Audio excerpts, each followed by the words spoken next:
Hello and welcome to the VR Untethered podcast, your untethered source of your weekly untethered. Uh, I'm not Brad, that's not Josh. Hello and welcome to Untethered Insanity about Untethered VR, or VR Untethered. Okay, I'm That's not confused. confusing. Sure they are. Start over. That was definitely an interesting wake-up call. So, good morning, happy Sunday. Well, it's actually Saturday now, but we upload on Sunday usually, so. Did we fool you? No. Oh, okay. No, I don't think we fooled them now. Oh, wow. All So, we have some news, obviously. There's been a intriguing new headset being talked about. Some possible issues with the Quest 2's strap. And a whole bunch of other news. And we have some new releases, upcoming releases, and highlights. And I think Brad's highlight is coming back to the States. It is. It was my highlight, also my low light. I was gone for quite a while back in the States. You can see how clean the room is behind me. I have a lot of cleaning gear to do. And I have my new Quest 2 sitting here with its battery pack, Elite strap, all plugged in, and games downloading, and I haven't had a chance to use it yet, which is really my low light. I That's know. a shame. I Yeah. know. And right now, I'm having a contest among myself as to what should be the first game that I play on the Quest 2. Among yourself. How many versions of you of yourself are you having the contest with? You don't want to know. Did you Oh, ever see the okay. movie where Michael Keaton clones himself a few times? I choose to forget movies like that. I know, I try, but this version will be remembered. That's the problem. Um, yeah, it's been a strange week. So I haven't bought any new games. I've just been busy trying to download existing games as my Quest 2 goes back and forth in search of a network. Yep, that was one thing I was gonna bring up in the news section. I haven't really seen anybody else talking about that yet, but yeah, I've had that exact same issue. I'll be connected to virtual desktop playing Phasmophobia or Skyrim, and all of a sudden I can't anymore. And when I go and I look at my Wi-Fi connection, I'm not on my 5 gigahertz anymore. I'm on my 2.4, or I'm on nothing, and it's not showing any of my networks here in the list, or sometimes any networks. And I reboot my router. That seemed to fix it the first time, but the second time I had to reboot the headset itself, and Yeah, then it showed up. So, that, and that never happened with the Quest, right. ever. So this is definitely the room I tend to do my VR in tends to be a little further away from the router. So that's an issue I'm going to have. I realize that because I was doing downloads of my library, and when only a couple of games showed up and the rest weren't, I had the same issue. I went back in and it had lost the 5G connection and it was down Right. to 2.4 connection, and very confused as to where it was and what it should be doing. So Yeah. it did some correction. Um, I think they released this one a bit too soon, and the Maybe. system it should be coming. And they're probably going to have an issue because I think that, like happens with smartphones, if they push the updates, they're going to be different for the Quest 1 and 2 Well, of necessity. yeah, they're gonna have to have things in there that are Quest 2 specific, Quest 1 specific, yeah, because the Quest 1 isn't necessarily having an issue with Wi-Fi where the Quest 2 might be, but I think for the most part it can be the same update, just with a flag, than the installer saying, if this is Quest 1, do this, if this is Quest 2, do this, but no. And the friction begins. Exactly what I'm saying. Yeah. Was Yeah. that we should never have seen that. This was something that should have stayed behind the curtain, the lack of the Wi-Fi Yes. compatibility. And it just casts a whole big... Maybe they're just trying to force us to buy Wi-Fi 6 routers. Did Zuckerberg invest in this? Maybe, I don't know. He's inventing one right now. I was going to say... For the Facebook router. I know. Him built-in spyware. He and Musk and Bezos get together every couple of days and just plan on what new thing they're going to, launch. Yeah. Oh, by the way, my other major gripe, since I don't think I have any more highlights, and I don't think I have any non-gripes. This week, no. We'll see what happens next week. Okay. But I do know that I went to take out the batteries. Like, who needs these original batteries that come in my controller? So I'm going to put in my trusty rechargeable batteries that have lasted me for over a year and a half with my Quest 1. Mm-hmm. And lo and behold, the batteries do not fit into the Quest 2. Weird.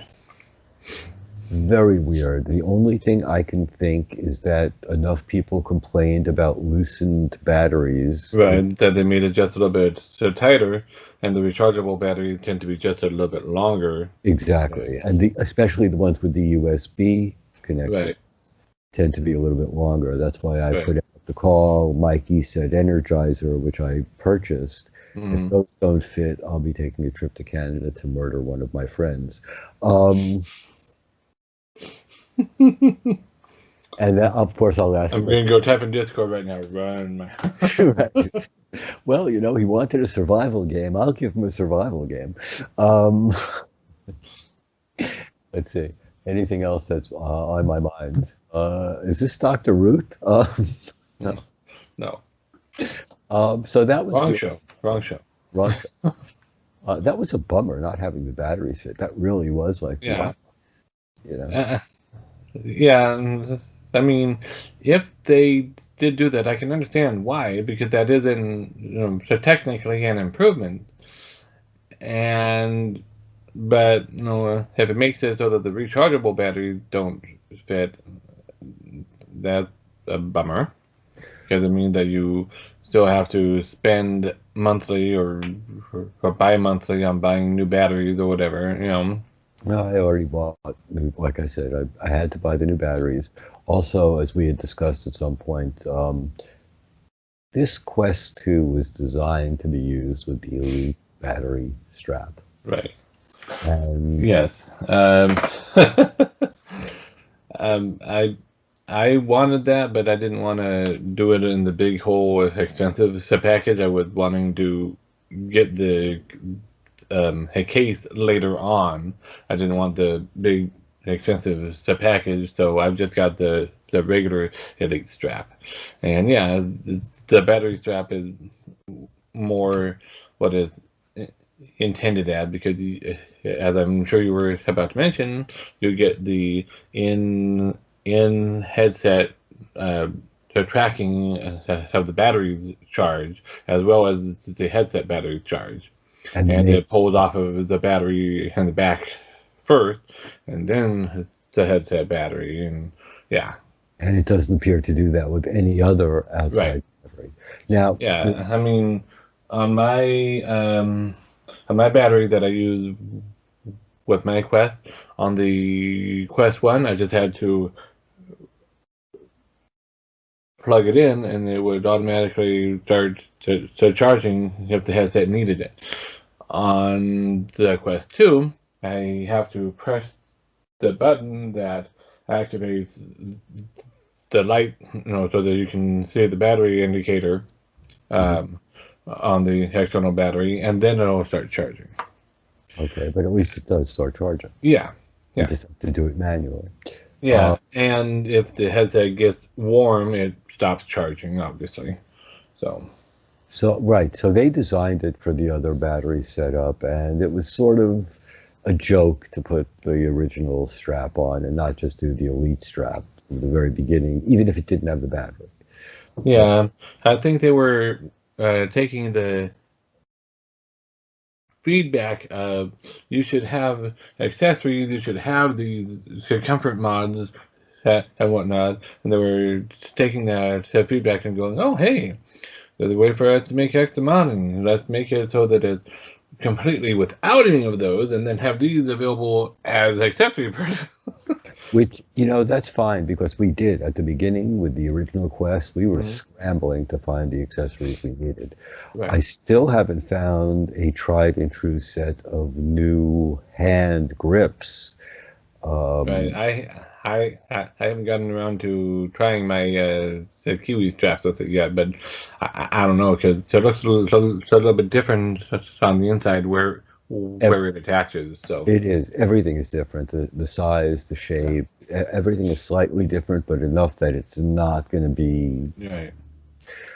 So that'll come later as well. And the other thing is the facial interface is being really held up by Oculus because VR Cover has not released it yet. I guess they have some deal going with Oculus to give it exclusive for some time. But,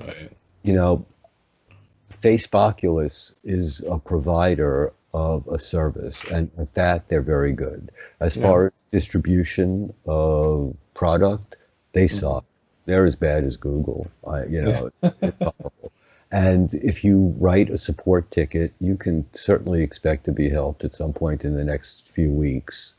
And I've got a support ticket in for my original Quest controller because I'm going to be giving it to a new owner, and I want the controller to be fixed.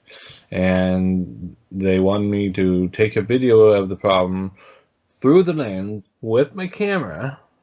I'm like, wait, do you not know that there's a built-in screen recording function? Okay, and so I got them a video of the problem, and they said, okay, now we need a photo of your controller. So I give them a photo of my controller. Okay, we're going to look into this and research your options, and you'll get back to us in 72 to 96 hours. I know. And it's weird because today I'm reading an article that says that they're reinstating Facebook accounts within 1 or 2 hours. Meanwhile, I have support tickets that they're answering from September 16th and 17th. When I first purchased it, which I never got from them, I ended up getting it from Amazon because. Right. And for some reason, they're now telling me that I should purchase my stuff using a PayPal account, even though they're more than happy to take my money for any games I buy through my Oculus account. And I'm a listed developer for the last 4 years since I have my Rift. Right. So, I'm beginning to think that they really are screwing the pooch here and making way for some new headsets to come onto the market. Wink, wink. Maybe. And, well, they've just created a lot of friction among older users and new users. And this was their chance. Who are you calling old? Oh. Sorry. Well, I'm not as old as you are, though. Well, no, I never said that. I mean, Methuselah's in the next room, and he's not as old as I am. So, I would have thought he'd be older, but okay. Well, he's my younger brother. Oh, okay. How old is he now? Like 7,000 years? We stopped counting when we hit 5,000. We made a pact. Oh, okay. Getting too hard to remember, So, anyways, moving on to my highlights of the week. Okay, now new releases. No.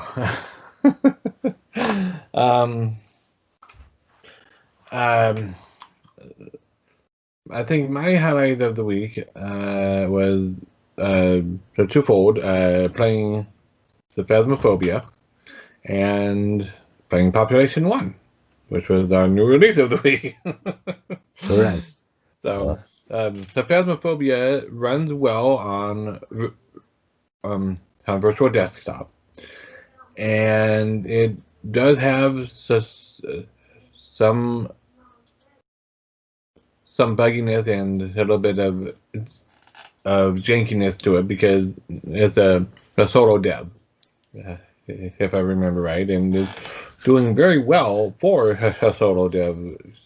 The game it's like on the top 10 or top 20 or whatever that's on Steam right now, I believe, Wow, for VR titles. that's impressive. Yeah, Excuse me. and it's a solo dev. So, and I think part of the reason for that is he did a good job of doing multiplayer co-op, and he did a good job on the pricing. It's only $14. Okay, yeah, that's the Yeah, price. That is the price point, I think. yeah, Where yeah. games So $14 is an impulse buy. these days, yes. You know, These days, $30 not so much an impulse buy. $30. That's I got to sit down and think about this buy. Right, for That's 5 weeks and then decide. exactly, Right, exactly. Because how many games do you have that you only played half of, and they're still sitting on your right, library? right. But yeah, Phasmophobia is fun and is cross play between VR and flat. When you're playing with a flat screen player, it's very obvious because their arms are not moving and they're just kind of walking around hunched over and going.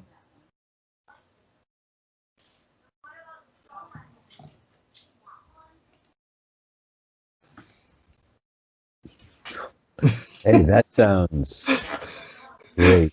They're almost creepier than the ghost. I was going to say that is just okay. Um, I'm glad But you enjoyed it. I think also one other key to its success is it's one of the few VR games that is incorporating your voice. It's actually Okay, using the microphone for something other than just talking to another player. right. It's part of the game. You can you have a spirit box that's a little radio thing that scans all the dials, and you say, "Are you here?" Here. Ah! Or whatever. Or when it's time to try to stir up activity and get something to get on the camera for the evidence, you can say the ghost name. And the game recognizes that you are saying the name of the ghost in that instance, and it increases the likelihood of an encounter, possibly even a fatal encounter. So they built Alexa into the game. No, actually, it uses Cortana, Ah, Windows speech recognition, right. which is built-in to every Windows PC. I know. It goes to a piece of news we have later also that I'll get into as far as the PC operating system being so ready for VR for the last 4 years, Right. 5 years, that nobody seems to know it exists. It's just amazing to me. Yeah, the Windows Mixed Reality portal, or yeah, Yeah. I mean, yeah. I I mean, I don't know if there's a way to access that with Virtual Desktop or not, but I wouldn't mind just checking it out. oh, I that's just it. Is like I have an Acer WMR I bought Mhm. 3 years ago. It probably has terrible, resolution at this point. Right. But Especially compared to the Quest 2. exactly, exactly. But at the time, it was the inside out track. It's exactly what we're using now, except Right, the not using the light boxes, which I was using my Vive and my right. Vive Pro with the light boxes, and that's, I think, one of the reasons you'll hear me complain when they add friction to the Quest universe is Right. the reason I got into the Quest universe was to get away from the complexity of the Yeah. PC universe. And Yeah. I want them to reintroduce that. That's why everybody keeps counting the Xbox as being out for VR because they have one guy who's downplaying it. Right. I don't think it's actually being downplayed. I think that when they're It's ready, just keeping it hidden. yeah, It's I trying to think, keep it mum until with here. well, they're ready for it. I mean, Right. literally Well, every we've got that. a little bit of news maybe about that maybe Oh, okay. later on. So Were we still on highlights at this point? I know. Yes. Oh, okay. But now let's move to new releases. Population 1 has released. Go buy it, go play it, go get killed. Eventually, you do the killing instead of getting killed. Eventually, that's true. You will get better. Also, it is a great game in the sense that if you get shot, you could still regain your health. If you die, a teammate can revive you. The multitude of weapons, With the defibrillators. which is really cool. Yeah. Uh, and a variety of weapons with very easy to use. There's a tutorial that's good, but even in game, the weapons have yellow pieces that move when you're loading the game, as far as like the bowl. It tells you exactly what to do. Put this, pull that, and you're good to go. Right. It's not as complicated as Onward and some of the other military sims when it comes. Right. If you want realism in the weapon handling and the weapon reloading mechanics, Onward, Pavlov, Contractors are all better in that regard. Gun Club VR, Right. But if you want fast and easy, which is what you need for a battle royale, then the Population 1 is doing it pretty right. Well, I think they're doing it very right. At this point, I know both of us were involved in the beta for most of the year. Yeah. They have taken the game from being well past the point of curation, and they could have put it on the Quest. And they took it to the level where it is now, where it's being displayed on the box for the Quest. Right. And that's pretty impressive. And these guys deserve it because they put in... We were watching the game change on a daily basis, literally on a daily basis, and just getting better and better. And I can't think of a better way to pop into a game for 10 minutes and feel completely transported into the battle royale experience. Yep.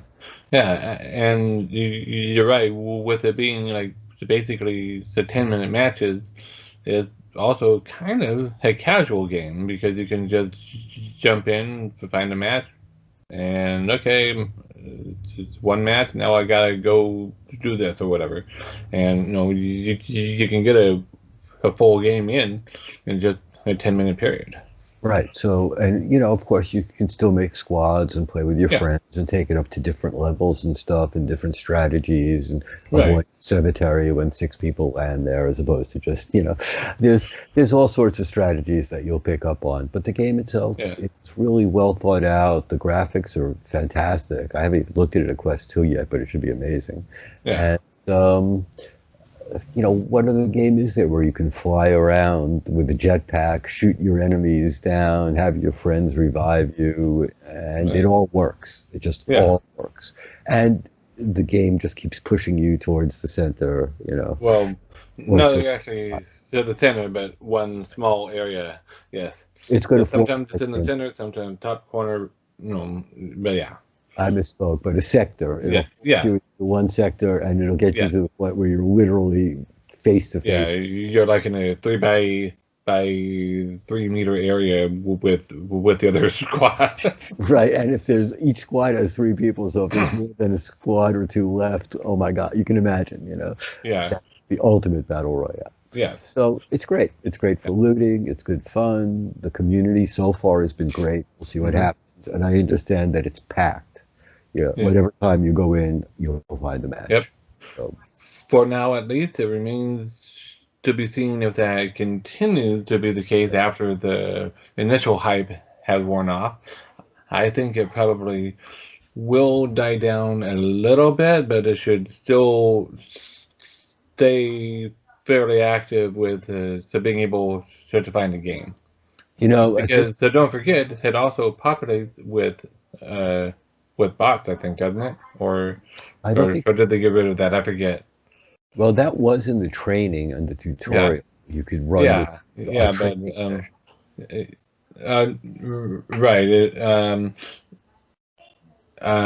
we were in the beta, they would occasionally end up doing all 2-man squads if there weren't enough people, or I think even all 1-man squads if there were only 6 people joining, or whatever. So, It did have but a I don't part. know if, I'm but not sure. I think it should still stay at a good enough activity level that you'll be able to find the game. I would think so. Yeah, And it's a great game. It really is. I yeah, think it'll hold people. And if you were into multiplayer games, especially Battle Royale, there's nothing else like it on the Quest. There really right, is. right. And, And as much as I liked Virtual Battlegrounds when I was playing it, I think the Population One is better in in yeah, many ways. it's I everything. mean, I liked how you could swim in Virtual Battlegrounds, but in Population One you can fly. So Yeah, I love the flying. The flying is great. yeah, And and the swimming in Virtual Battlegrounds you could only do that if you were in the water, and you were only in the water to get to the other side of the water. right, so it's So limited. it wasn't really an integral mechanic, whereas in Population One, Oh, the yeah. flying is an integral mechanic to the game. Look for the high point and Yep. fly, folks. It's much faster than walking. Yes, it is. Much faster. Much. And Especially when you are downed. oh, well, when you down an opponent who's flying, there's nothing more satisfying except being an op god, as I saw somebody put in the subreddit. Op god, which when you play the game you'll understand. It's Yeah, I've had that happen. I think at least once, where someone was jumping off of a building, and I got him right as he jumped off, and he goes, oh yeah, it's great. It's always great to take a guy out, especially when your health is dying down and you know one more shot is going to get you and you're both down to the last right, shot. It's great. yeah, yeah. So moving on to the other new release this week, Star Shaman. Okay, and It's a kind of a rhythm uh, shooter spell casting game thing. I haven't tried it out. I honestly haven't seen it pop up in recommended videos on YouTube yet either. So, if you've played it, let us know yeah, what you please. think of it. It is $20, and I know there were people going, not sure about the concept of it or whatever before it was released. I haven't played it. I can't comment on how well it plays, but it's Uh, a new release also. So right. Yeah, it had something to do with your eco-friendly saving planets, and right or something like that. Yeah, it sounded like a Turner cartoon I saw like 20 years ago. You know, with Captain. Captain Planet. Yep. It sounds like Captain Planet is exactly what It it sounds. doesn't look like Captain Planet though, No, Captain Planet was much. and you're not going heart with a ring and I don't know that. We'll see. I haven't played. Either have you. You might very well take out your ring and no. I don't think you do. no, Anyway, but you know, right now it's an ugly child as far as obviously the reviewers are concerned, and the buy. It doesn't seem like anybody's purchased it. Doesn't seem so like. it's a redheaded stepchild. Is that what you're saying? Yeah, I'm afraid so. Okay. Well, speaking of redheaded stepchildren that then give birth to Japanese girls with long hair hanging in front of their face who crawl out of the TVs at you, an upcoming title is the Blair Witch Project. How's that for a segue? Well, you brought in the ring very well, and then sort of went to the Blair Witch Project. Which was nothing like the ring, I know. Which was nothing like the ring. And I'm wondering, when did she come out of a TV in I the don't know. It's just Witch Project? transitioning to horror, it's all.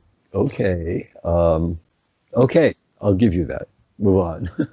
So, the Blair Witch Project VR is a port of the flat screen game, and it relies a lot on forced helplessness.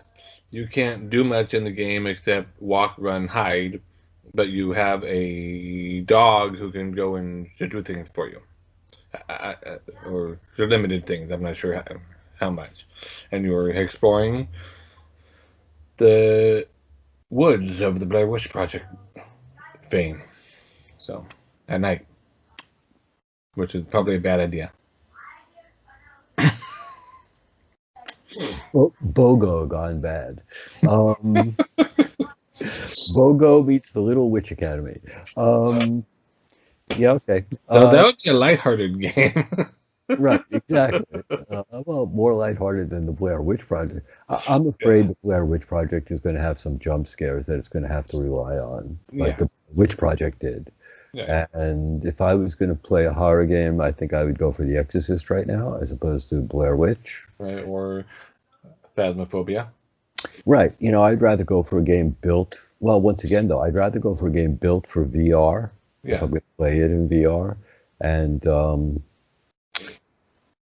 I just don't see the Blair Witch Project being scary enough to.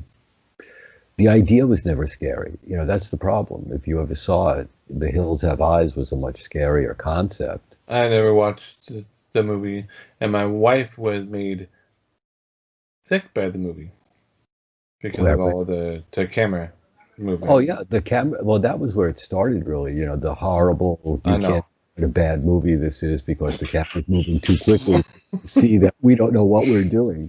It's funny because in I was an editor and an art director, and one of the things that we did was if you had crap, you just made it even crappier, and it was art.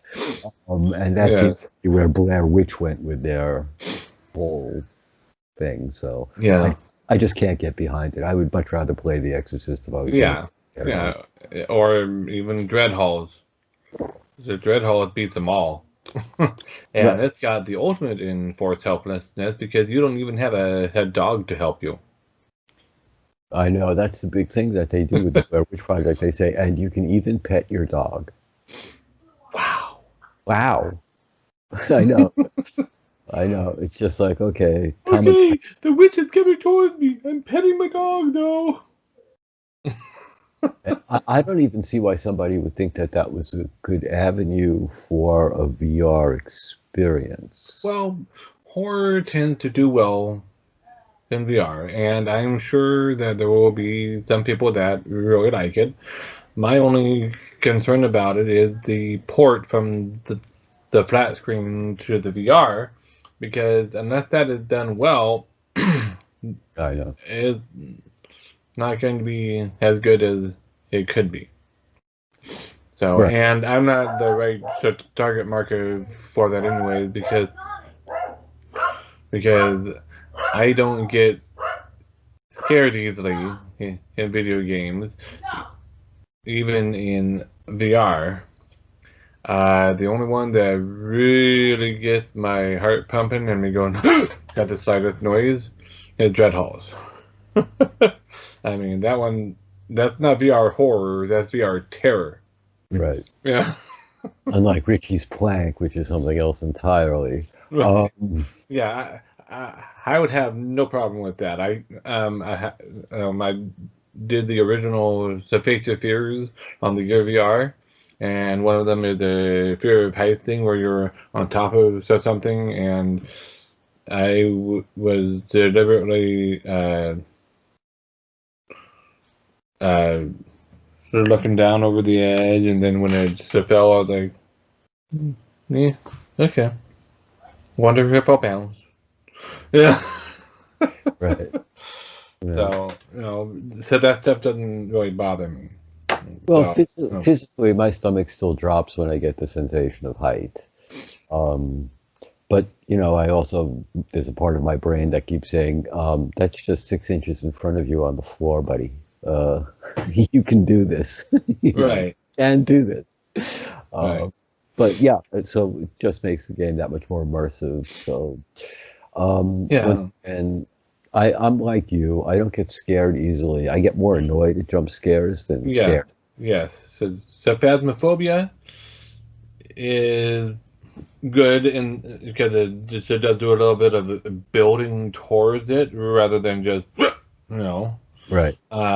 But even that, I'm not finding it a very scary game, it's fun, especially when you're with other people, which is how you do it. It's hard to do it by yourself, because you've only got two hands and you've got to carry at least 6 items into the house. Right, right. So, but But yeah, but yeah, we'll see how Blair Witch does. So, right. I expect it'll probably do okay because of its release date and proximity right, to Halloween.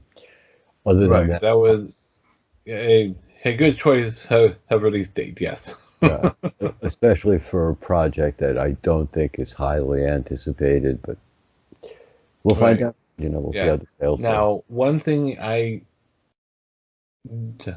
don't like is that Wraith is not releasing this month. This would have been the perfect month for that to release.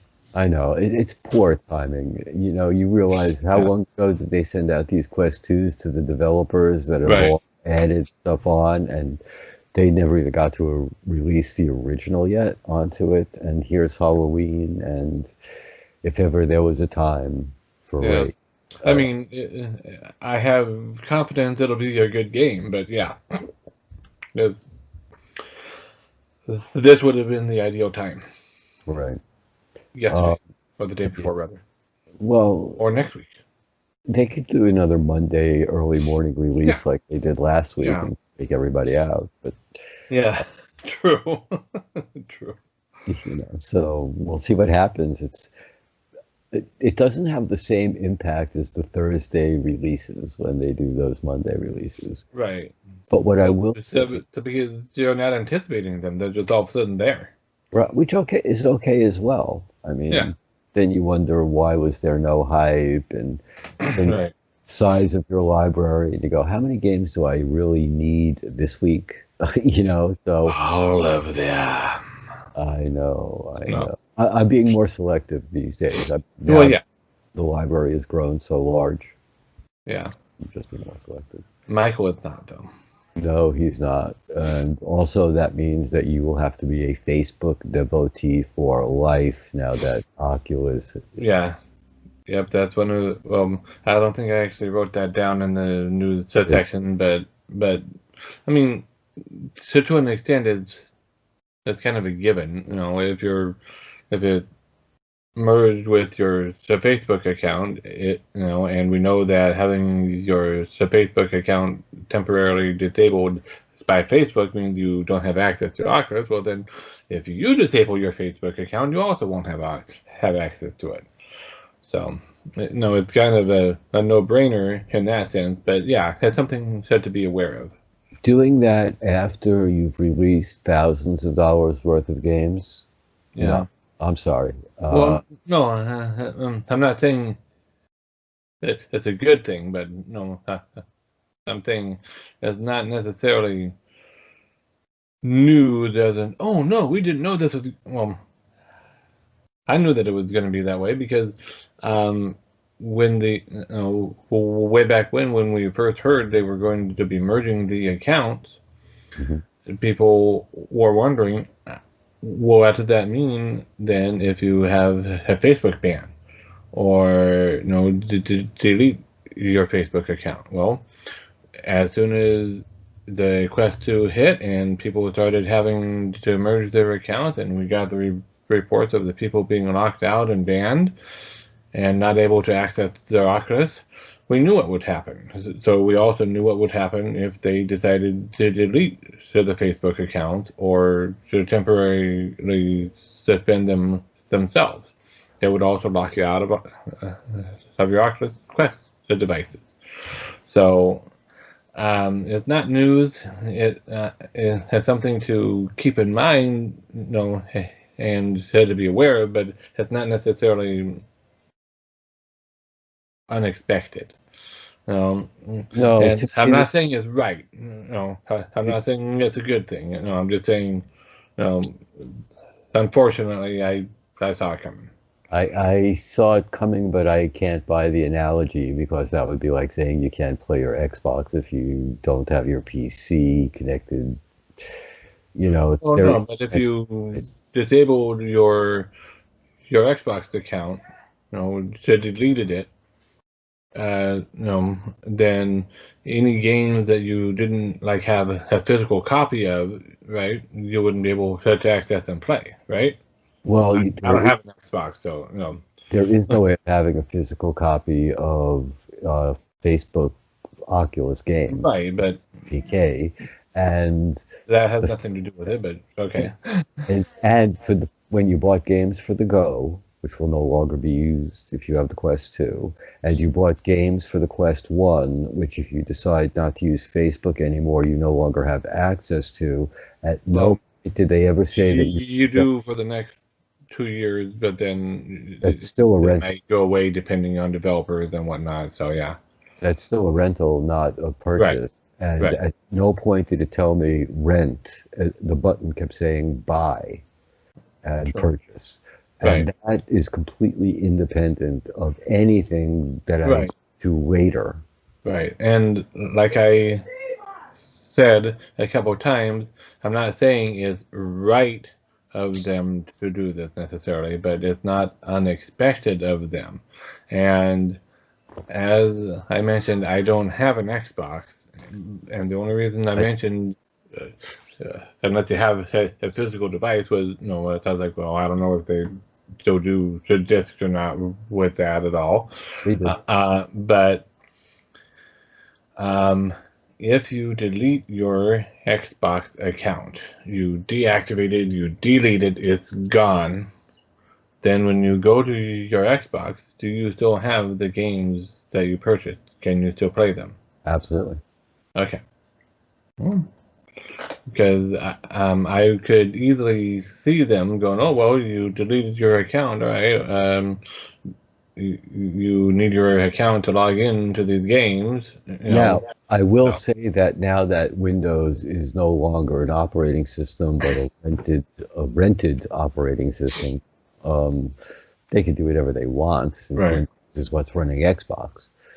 Um, so as to what they can do, yeah, they have that capability. Have they done it? No, they right, haven't. There right, really is no reason to. right. Um, this was Yeah, very and heavy-handed. yeah, and I just I don't like that the Facebook is doing that, but at the same time, I saw it's coming. It's not unexpected. Just a caveat to be aware of. If you do it, you're going to have to stay with Facebook in order to keep access to the games.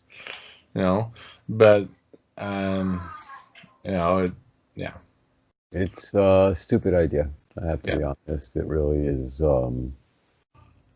It's an enforcement as opposed to an enticement. And Well, yeah.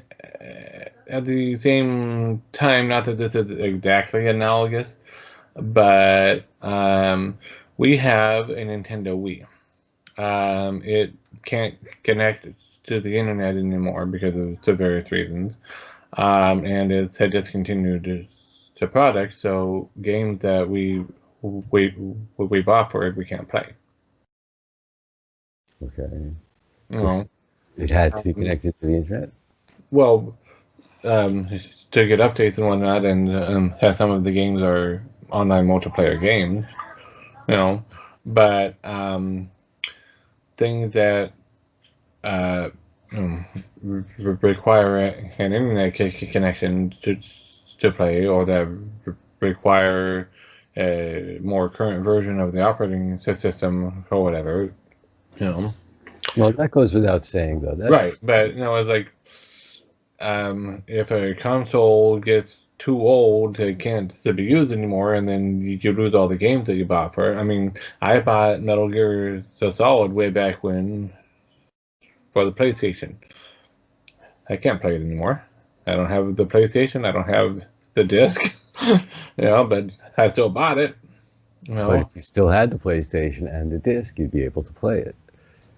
So in if I theory, have, yes. you know, If I had the right adapter to connect it to the TV that wasn't designed to be on. Well, it's I interesting would have to go because through various hoops to, to yeah, get it, and I would imagine that at some point, especially with the current drive to jailbreak, which is actually in Android terms rooting the Quest and the Quest 2. I would imagine that at some point you might have the ability to obtain a copy of the game that you purchased and then run an emulator to be able to play it with a PC headset. right. Um, Facebook will not be happy about that, I'm sure, but there is legal precedent for that being a legal thing to do because EULAs cannot prevent you from making a backup of your games Supposedly, because you bought it. right. So We'll see what happens with that. But like I said, it just seems like every move they made here was so heavy-handed yeah, I agree. and not well done. That's the other thing. Yeah, It was well done. and like they are asking for antitrust suits to come against them. Yeah, pretty much. It's like bring it on, boys. So see what Yeah, happens. and speaking of which, I know that they have the clause in their terms of service saying that you waive your right to a class action suit against them. However, as I mentioned in a comment to Eric for President's tweet about that, um, that doesn't necessarily mean that you can't begin a class action lawsuit against them. Right. Because there is, again, precedent for class action lawsuits being able to be brought against people even though they have a clause like that in their terms of service. Right. It's like the places that say we're not responsible for losing your coat if you check it, and they are. Just Right, because you say you're not doesn't mean you're not. It's just right, printed on a piece of paper. right, Same, in terms of, and that was the other thing I was going to say. There's a difference between changing hardware, software, all this other stuff, and obsolescence, making something unusable, and terms of service, right, making something unusable. That right, becomes a whole different ballgame. It's to like, right, wait, I signed yeah, this terms of service when I bought it, and now you're changing everything I used to do right, which you also put into your original terms of service, which is you can right, change your terms of service whenever you want to. So it's like, right. Well, yeah, yeah. There's always been issues between corporate and the consumer rights when it comes to terms of service and end user license agreements and whatnot. Because the most companies want if I buy a game from my and I install it on my laptop, then I also want to play it on my desktop. They want me to buy another copy of it. right, which is ridiculous. But from my perspective, it's still me. I'm not playing both at the same time. It's just I'm playing it on this device today. I'm playing it on that device tomorrow. It's Right, effectively the same license because it's just me. right. And so far, so Facebook is doing okay with that because what we have on the Quest works on the Quest 2. We don't have to buy it again. But that's largely up to the developer because with Right, Severe Desktop, you had to buy it again, even if you already had it on the Go or the right, PC. right. Some So, developers did your yeah, crossfire, they were fine, and others said, like up yours, we redeveloped right, it. right. So, it depends, but so far I think most developers are doing the honorable thing and saying if you already bought it, you can have it again. Because it's the same basic platform. Right. The only ones that really didn't were the ones that handed it off to people that could do it better, Right. and I don't mind. And Right. then there's Solaris, which is a whole other ballgame. Okay. So anyway, before we use up all of our time on this topic, Okay, keep moving us along here. um, we alluded to this earlier. There have been reports of the Elite Strap cracking. Hmm. It looks like it cracks right behind where that to permanently affix the sound bar attachment point is, and right behind there is where it cracks. And from what I've seen, all the pictures I've seen, and I haven't seen all of them, it looks like it might all be on the same side as well. On the right side, it appears. Yeah. So And I suppose that it could be a defect in the actual manufacturing of the strap, but as I had mentioned earlier, I have a feeling that if we look into what the people were using for audio at the time, they were probably using headphones because I know in trying the Logitech headphones, they don't work in terms of being able to fit over your ear and on your head with the Elite battery strap, which yeah, is you were insane. mentioning that it it overlaps on to the strap, so it does put a little pressure there, Correct. um, which I can understand. I don't know if it would necessarily, in and of itself, create enough pressure to do that, unless there was already a defect there, or unless it was already weakened from the initial attachment of the strap on there. If they, because it takes um, a little force to get it on there, and if you're not too careful, you could have the strap go as you are forcing it on there. Mm, So, and just doing that a little bit too much, having it flex just a little bit, just starts introducing a stress point. correct. So, That's although it does go on rather easily, but maybe some well, people. I had a little that came off uh, original strap came off a lot easier than the new strap went on. I was being very so careful, and it was a very tight fit going onto the snapping part. Mm, But I was applying such pressure only on the part that was in contact with the receptacle area. right, I wasn't, just applying pressure here at all. Just here. right. So Now I had a different experience with the Elite battery strap. It went on just as easily as the other one came off. okay. I have the heavy strap without the battery, so and there was no matter how precision your machinery is, there are always variances Hmm. in the product that to come out, and maybe I ended up with one that was just a little bit tighter on that area Yeah, than yours was, and maybe others have headsets where it cooled just a little too quickly in that area or something, or a little air bubble got in there somehow, or right. who At this, knows. we'll see as the reports come in. I'm hoping Right. not to be one of the ones reporting it. That's Right. Speaking of the mysterious new headset that we alluded to earlier, Decagear is having a pre-order where you have to prepay $10 for a $450 headset, a PC VR headset, and they are apparently based in Singapore. Not a whole lot is known about them. nothing is known about them. Yeah. Well, I Road to VR has a little information about them. It says they emerged seemingly out of nowhere. thin air, supposedly based in Singapore.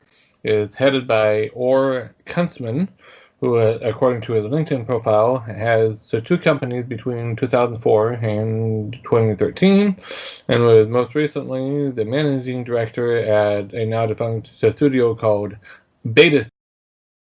And according to his profile, the most recent thing he did was he founded Mega Dodo Simulation Games, which produces and operates Deca, D-E-C-A, a free-to-play massive multiplayer virtual reality gaming platform. Have you ever played that? Although Road to VR said that they haven't been able to find any evidence of that game's existence. So it may be a scam, it may be something real, we don't really know yet. Nah, we don't. All we know is that the promise basically is going to be an HP Reverb 2 is what Right. it's promising, and that it's also going to do hip detection. Yeah, Which, with an attachment that attaches on your hip, yeah. right. Now, hip detection on a woman is going to be fairly easy. Hip detection on a man, not so much. Why? Because our hips don't move? Well, they don't move like women. They don't protrude from our bodies the same as they do from women's bodies. You might have noticed that they have a different walk than men do. Yes. And, Well, yeah, but we still have hips and they can still attach there and it should still be able to detect the orientation, I would imagine, if it's real and if it's done right. look, all I know is I was going to buy the trackers for my Vive when they first came out, and then they went away forever, and now they're back again in limited usage for people to put on their ankles or something. Right. I think you're still getting janky IK on most of this stuff. And, Well, it depends. I've seen people using it in VR chat, and when they have it on their hip, that's when they get the, the best tracking. really? So, yeah. Okay. Maybe. You know, I've seen crazier things like the shoes that they're selling. So Yeah. Yeah. nothing like sitting down and walking backwards to feel immersed. Yes. Also, Megadodo is also promising Decagear, an add-on accessory that will allow you to stream VR wirelessly from the PC to the headset for only an additional $50, making it 500 total. What kind of strap does it have? Looks like kind of shaped like the Elite strap. Has got a flexible part here. It comes here and it has a big so that it cups the back of your head. Okay, so like the Elite. Right. Yeah. Which, by the way, is really the only way to go. The Elite is very comfortable as far as head strap. Yeah. I mean the original one was comfortable enough, but I had to pull it a lot tighter than I do the Elite strap, which meant that I got a lot of Oculus to face going on. Whereas with the Elite strap, it's almost as little Oculus to face as with the AMVR cover that I have on the original Quest. Yeah, I can't wait to get to my VR cover. But I'm not ordering it through Oculus. I'm waiting for VR cover to ship it because then I'll receive it without teen support tickets being issued to find out why they're not sending it to me. Right. So that is something to keep an eye out on. I'm not pre-ordering it because if it is a scam, I don't want to shed $10 for a scam. And if it is real and it comes out and it's the price they are offering, it will still be that price. So it's supposed to come out in May of next year. And we'll see what the price of the HP Reverb is by May of this year. I mean, at that point, it might be priced accordingly. And You never know. You don't know. You really don't. Yep. Moving on, we have a side quest game that might scratch the itch of people waiting for Space Pirate Arena. This is Mission X, and it's a Space Pirate Arena-like game that's on SideQuest, and is or aims to be in arcades as well. So they have a home license and they have an arcade license. In the arcade license, you can do the tournament and uh, um, there's PC and mobile spectator controller things. There's I think maybe different game modes and game maps or whatever maybe, but either license can be haptics integration. Home users is for 2 to 4 players. Commercial is for 2 to 6 players. So it looks like it's possibly a fun game. It has uh, 6, no, yeah, like 5 maps right now, I think. Yeah. So it's got a spaceship map, a CS military camp. That's probably a reference to Counter-Strike military camp. Snowtown, Pirate's Hunter, and Ghost Castle. So, you will need a big enough physical space to be able to play this. I'd say it's going to have to be pretty large. Huh? Yeah. It according to the graphic that they've got on their website, it can go down to 4 by 4 meters, which is still pretty large. That's like a 12 by 12 foot area.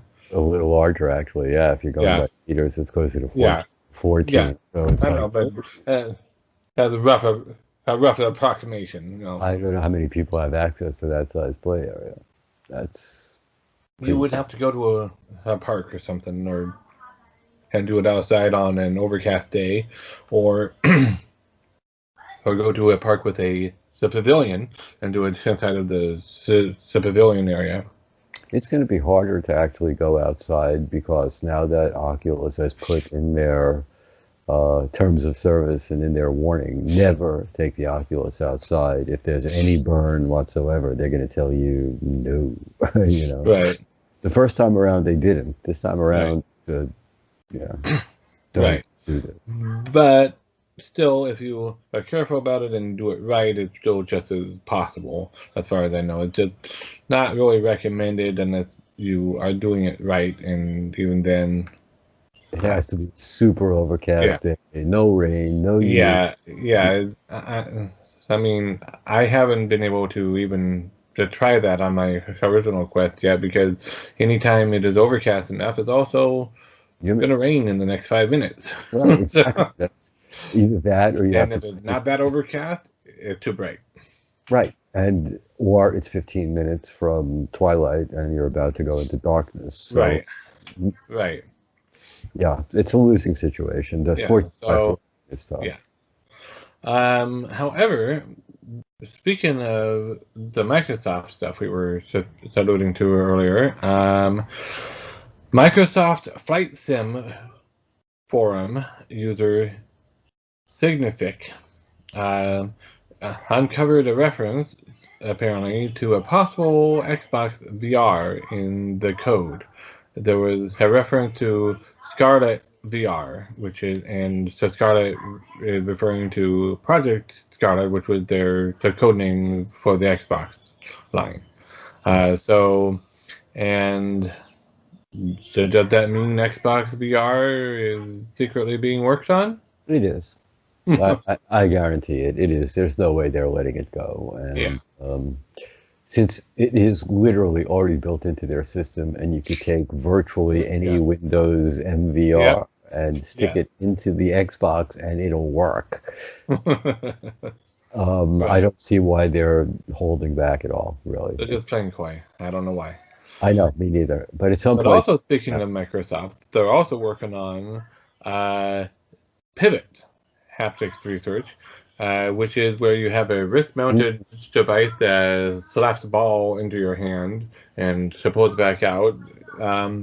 It's only shown uh, with picking up and dropping an apple and whatnot in the VR game, but it could be used. Well, no, it's also shown for reaching down and picking up a basket as well. And Right. if that's done right and it has a locomotion option in there as well, that could be real good.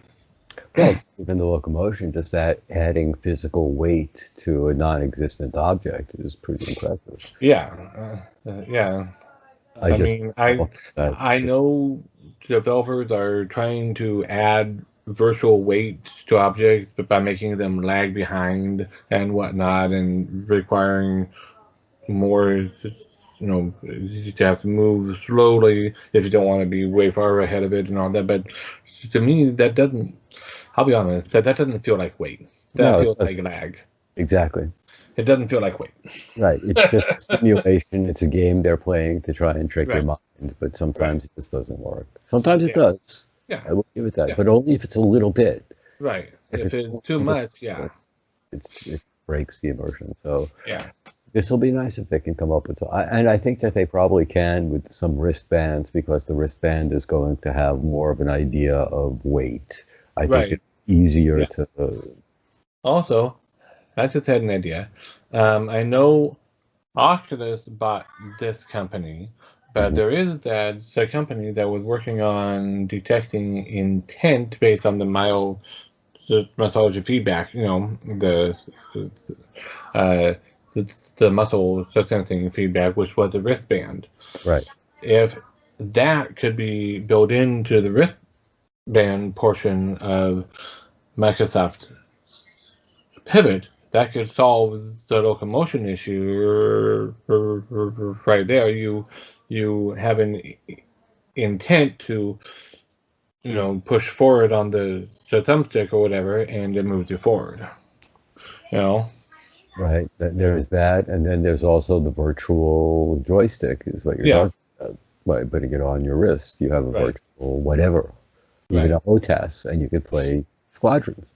right, So yeah, and actually feel it there. that that would be great. That would Yeah, be amazing. yeah. So, but yeah, it's this is actually something that gets me a little bit excited because I think that out of all the things I've seen so far looks the most practical and the most likely to possibly catch on. Right. You know, the ones with the claws on the back of your hand, and yeah, the no one's gonna want to use that. No, it's like the shoes where you walk backwards. I mean, yes, Yeah, they're. I understand why they've been created, but no. Yeah. yeah, yeah. Moving on. Hideo Kojima studio behind Death Stranding says it's making a new game. Um, for the first time in a long time, Hideo Kojima is making a new game. He's expressed interest in VR before, and I have no sources for this. There's no basis for this, just my own speculation. He has said that he is interested in VR and that he would love to work on VR. Now he's finally making a new game. Now that he's done with with Death Stranding. Could this be him working on a VR title? I don't know. No. If it is, that would be really huge. Right. Right. But it's an if. Let's see what happens. Yeah. I just thought that was an interesting little Uh, tidbit there. It's speculative, obviously, but well, if he is making a VR title, that would it would be a quadruple A title. Well, I expect to see a lot of really good titles coming to the Quest too, Yeah. honestly. Um, like we said, we talked about Population One, which is a fantastic Yes. upgrade to any game on the Quest. And Hmm.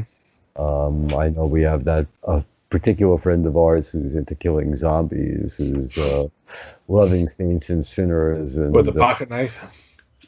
no, that's Onslaught. Don't mix them up, folks. Saints and I Sinners. know, I know, I know. Onslaught, stay away from. Otherwise, complain to not Brad. Um, okay, what else is on the list? Let's get these people out of here. Okay. Um, there.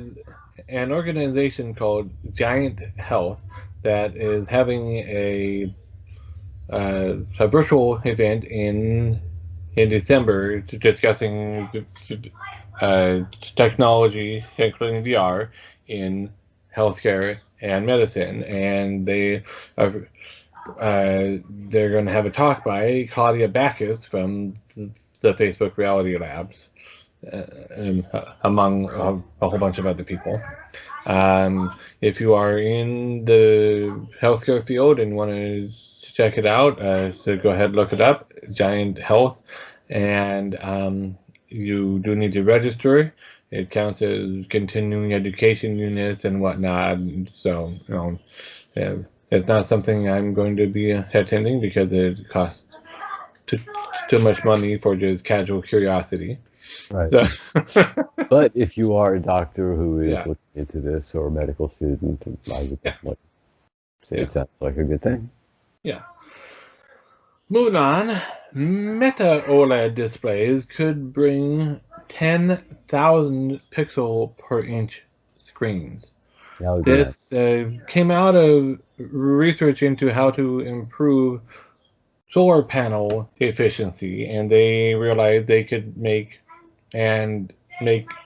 for cheaper, extremely high resolution OLED panels.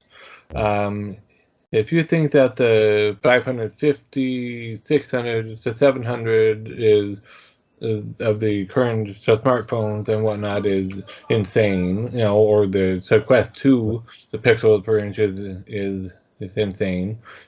Imagine having a 2000 pixel display on a VR device. There'd be absolutely no screen door anywhere you looked. Right. It would be And reality. You have yeah, reality. You could yeah, literally have virtual reality. yeah, It would be nice if they could do that.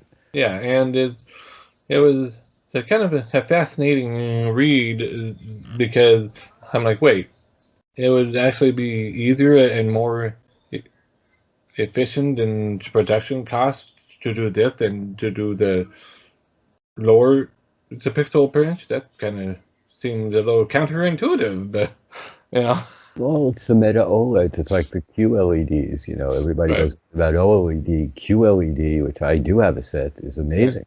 right, It's, once again, the smaller you are able to get those LEDs, the more you're able to yeah, adjust the lighting, the better the picture right. you get. So, Right, and so part of what is intriguing about this is, um, just to give a hint at the nitty-gritty stuff that goes on behind this. Current OLED, the the red pixels are have to be taller mhm. than the blue and the green and whatnot because it's a longer wavelength. So they, um, in order to have the overall surface be a flat and even surface, they can't put them all at the same depth. Right. So they have to have the blue ones moved up so that they line up with the top of the red or whatever.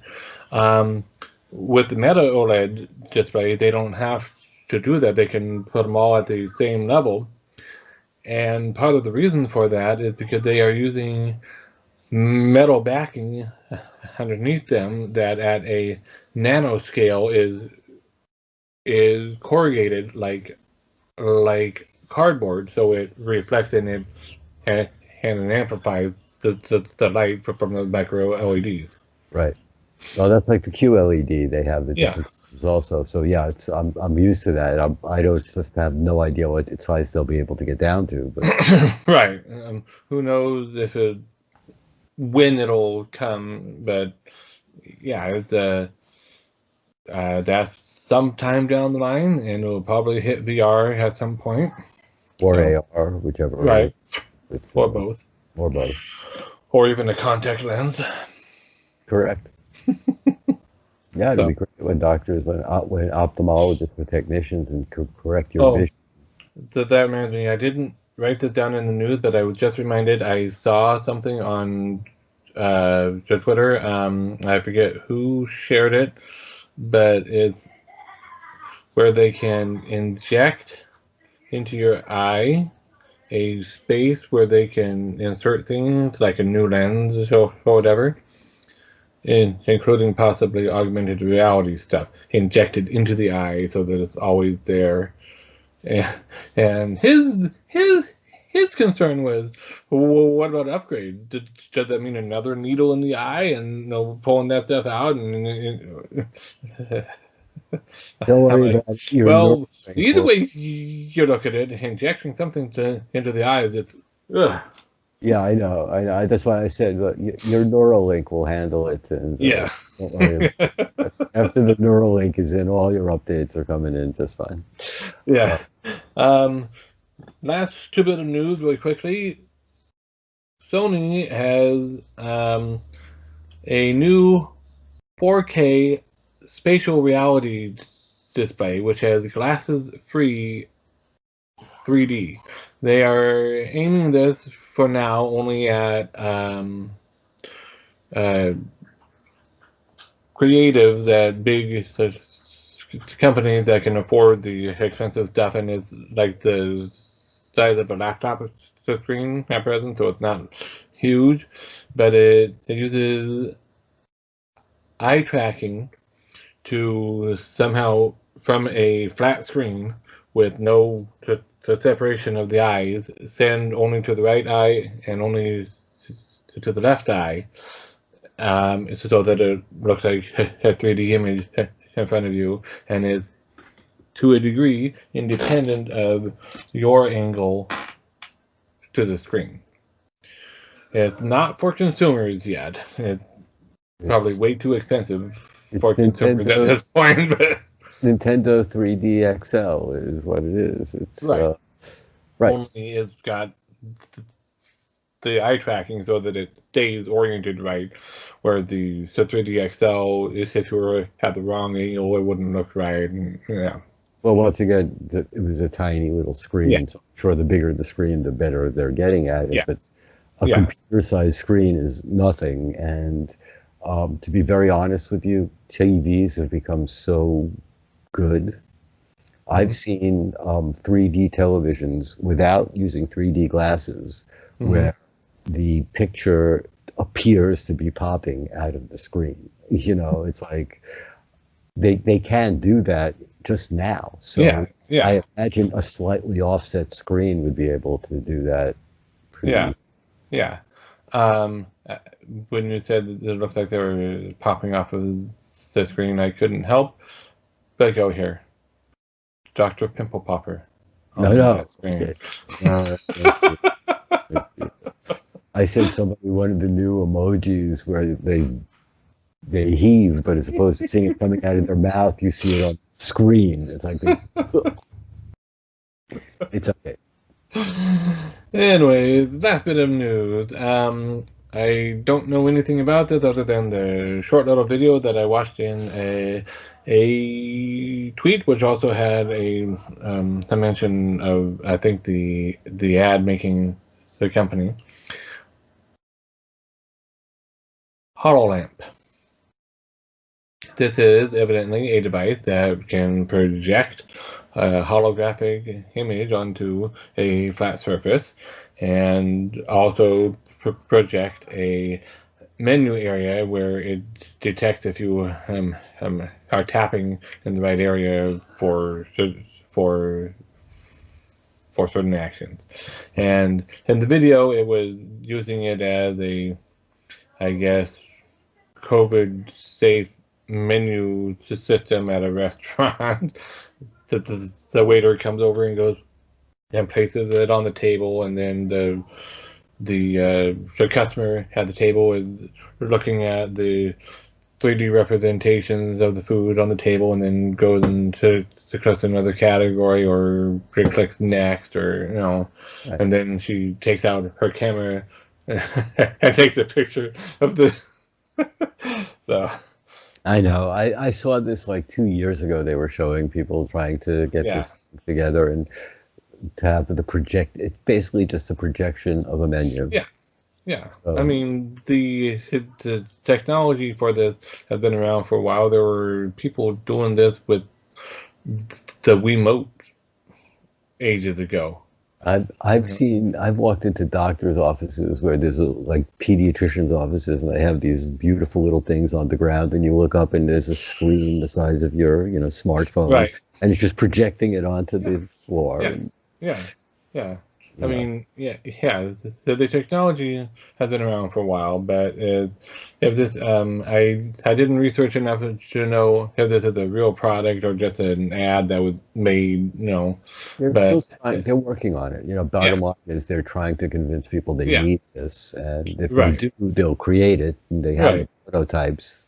Now yeah, it's just a matter of getting yeah, the thing. yeah, and so stuff like this is always cool. I mean, they also have prototypes of keyboards where they're just a laser projector in front of you. They project the keys on the table, and then you just type on the table. Yeah, I was just at a restaurant in the airport last weekend, and I was sitting at the table, and there was the QR code, and I pointed my camera at it, and there came the menu on my phone. Right, So it was like, this is nothing to get excited about. right, It's sort of like, yeah, it'll be cool to project the image, but that's yeah, what they do in Japan when right, you're walking down the street. That they don't have menus; they have the image of the food you'll be getting because you can just order it by pointing at it, and right, they understand in any language. yeah. So they go. Done. Right. Exactly. Yeah. And then they'll walk over and they'll actually put it in your mouth. No. They don't go that far, That's a but full service restaurant. exactly. That's super full service. So I won't even get into the after service. Um, Anything else that we want to discuss in the, No, that was it for the news. So I think that wraps up our show. okay. So, And it was fun. unless you have Yeah. anything else. Oh, probably, but it'll come up in the next show if I forget it in this show. Okay. All right. Well, on that note, then, take it easy. Have a great rest of your day. Remember to grab your friends and sit them down in front of an AR projector that projects our show into their brain, so they can Perfect. like and subscribe with just a click of their imaginary hand. And if you'd like, you can order our non-existent Neuralink, which will also come complete with our Yeah, entire you year's. can pre-order it now for just $10. Bye, folks. Bye. Have a good week.